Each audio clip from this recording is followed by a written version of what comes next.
ধরেন আপনারাও কিন্তু আপনাদের সবসময় দিক নির্দেশনা দিই, এখানে আপনারা আস্তে আস্তে ঢোকেন, কিন্তু আপনারা এখানে ঢুকানোর সময় দেখবেন যে আমি আগেই বলি গ্লাসগুলি সরায় রাখো, যেহেতু আপনারই ভেঙে ফেলেন। আপনার মতো এত সেন্সেবল লোক যারা সমাজকে সচেতন করতেছেন তারা কিন্তু এই 5 মিনিটের জন্য এটা করে ফেলেন।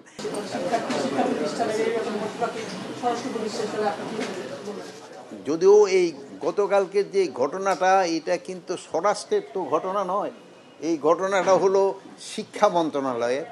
এখানে ঢাকা ইউনিভার্সিটির ছাত্রদের সাথে 7 কলেজের ছাত্রদের যে একটা মানে হয়েছে, বাকবিতণ্ডা যেটা হয়েছে, এটা শিক্ষা মন্ত্রণালয়ের সাবজেক্ট।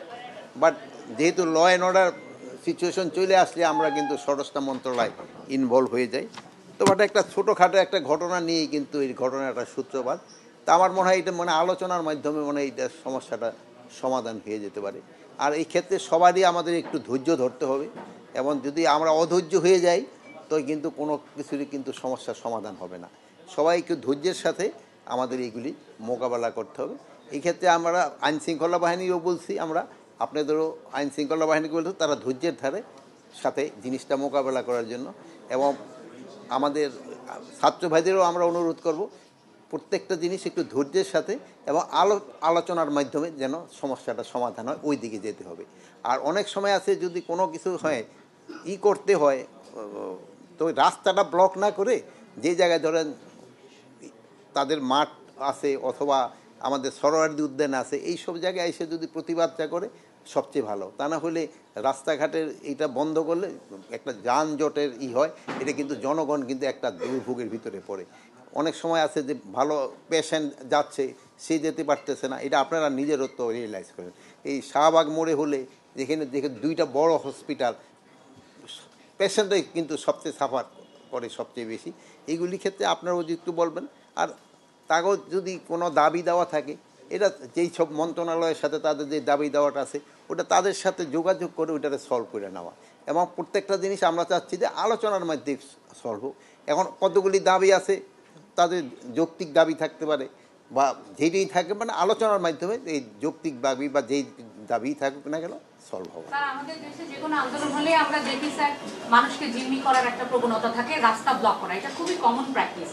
এবং এই 5 আগস্টে আপনারা যেটা বলছেন নতুন বাংলাদেশ হওয়ার পরে আমরা অনেকগুলি শিক্ষা প্রতিষ্ঠানে অস্থিরতা দেখেছি। তারা কি মনে করছে যে আইন শৃঙ্খলা ব্যবস্থা অনেক বেশি ভঙ্গুর, পুলিশ শুরুর দিকে ওইভাবে অ্যাক্টিভ ছিল না, এ কারণে দাবি আদায়ের মৌসুম মনে করছে? না, আমরা ছাত্র ভাইরা এটা কোনো দিনই করতে পারে না। তারা দেশের জন্য ভাবে এবং তারা দেশের জন্যই কাজ করে। এবং তারা এই জিনিসটা হয়তো 2-1টা ক্ষেত্রে হয়, কিন্তু তারা যেই ছাত্ররা যেই সময় যেই কাজই করছে তারা কিন্তু পজিটিভটাই করে, তারা কিন্তু নেগেটিভ কোনো কাজ করে না। অনেক সময় আছে হয়তো একটা কাজ করতে গেলে ছোটোখাটো 2-1টা ভুল হতে পারে, এবং এইটার ক্ষেত্রে আপনাদেরও একটা রুল আছে, আপনারাও কিন্তু পজিটিভটা তাদের বুঝাতে পারেন, ভাই এইখানে না করে এইখানে করো, এটা করলে ভালো। আমরা দেখেছিলাম যে ইফতেদায়ী শিক্ষকরা তাদের উপরে জল কামান বা টিয়ার শেল নিক্ষেপ করা হয়েছে, এটা নিয়ে পুলিশের ভূমিকা নিয়ে অনেকেই সমালোচনা করেছেন। পুলিশও বলছে যে তাদের বিকল্প ছিল না। ঠিক কোন জায়গায় ঘাটতিটা? এইটার ক্ষেত্রে আমি একটু আপনারা বলি। আপনি বলে নেন, আপনিও বলেন, এড করেন। সেটা হচ্ছে ইফতেদায়ী পরবর্তীতে 7 কলেজ এবং ঢাকা বিশ্ববিদ্যালয়ের যে সংঘর্ষ হয়েছে, এখানে দেখলাম যে পুলিশ পরিস্থিতি নিয়ন্ত্রণ করবে, এটাই স্বাভাবিক, সেটা একটা সহনশীল প্রক্রিয়া। কিন্তু দেখলাম যে ঢাকা কলেজের একজন শিক্ষার্থীকে সে পরিচয় দেওয়ার পরও যখন সে নিয়ন্ত্রণ করতে গিয়েছিল, তাদেরকে কিন্তু এলোপাতে তার প্রতি আঘাত করা হয়েছে। সেটা বলা যায় এক ধরনের মৃত্যুসজ্জায়। তো এই পুলিশ যে আক্রমণ করে লাঠিচার্জ করবে, সেটা একটা, যেটা আমরা দেখছি সেনাবাহিনী কিন্তু লাঠিচার্জ করে, কিন্তু পুলিশের যখন লাঠিচার্জ করে তখন কিন্তু তারা আসলে হুঁশ থাকে না, তাকে মাথায় মারতেছে নাকি চোখে মারতেছে। তো এই বিষয়ে তাদেরকে নিয়ন্ত্রণ করতে গেলে বিষয়ে কোনো দিক নির্দেশনা আপনারা দিবেন কিনা, যে এই প্রক্রিয়া আসলে লাঠিচার্জ করা যাবে? আমরা যে সব জায়গায় এলোপাতারি ভাবে তারা এই কাজগুলো করে। এই যে ধরেন আপনারাও কিন্তু আপনাদের সবসময় দিক নির্দেশনা দিই, এখানে আপনারা আস্তে আস্তে ঢোকেন, কিন্তু আপনারা এখানে ঢুকানোর সময় দেখবেন যে আমি আগেই বলি গ্লাসগুলি সরায় রাখো, যেহেতু আপনারই ভেঙে ফেলেন। আপনার মতো এত সেন্সেবল লোক যারা সমাজকে সচেতন করতেছেন তারা কিন্তু এই 5 মিনিটের জন্য এটা করে ফেলেন।